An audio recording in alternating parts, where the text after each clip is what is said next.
Три дена под лупата на УНЕСКО. Се уште е неизвестно дали нашето единствено заштитено подрачје под капата на Организацијата за образование, наука и култура при Обединетите нации ќе се најде на листата на светско наследство у опасност.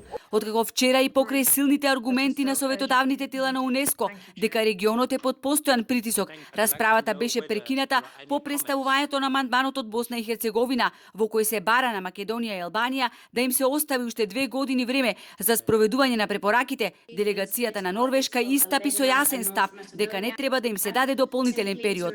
И покрај вчерашните силни критики на најголемата меѓународна мрежа за заштита на природата и независно експертско советодавно тело на Центарот за светско наследство IUCN, Заев од Охрид порача дека како председател на влада можел само да рече аферим за се што досега било направено. Тој тврдеше дека не се лобирало Охрид и овој пат да култури и да не се најде на листата на загрозени подрачја. Тука не е политиката во прашање, таму се исклучително експерти, професионалци со доминантно влијание на представниците од нордиските земји.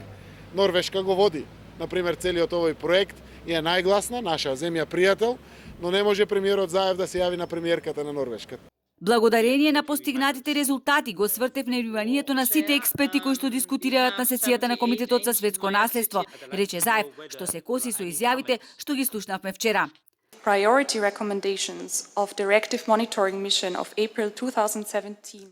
Приоритетните препораки кои произлегоа од мониторинг мисијата во април 2019 во период од 2 години не успеа да се имплементираат, што го доведе регионот во потенцијална опасност да биде ставен на списокот на светско наследство во опасност.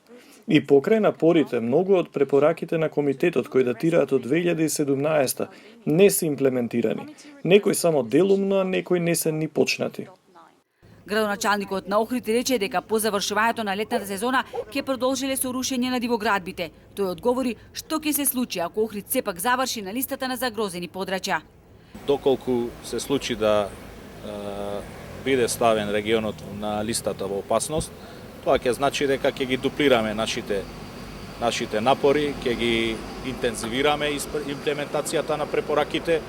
Влегувањето во списокот на загрозено наследство не е казна, иако може да се свати како срам, рекоа од Агенцијата на Организацијата на Обединетите нации на 44-та сесија на Комитетот за светско наследство што се одржува во Кина.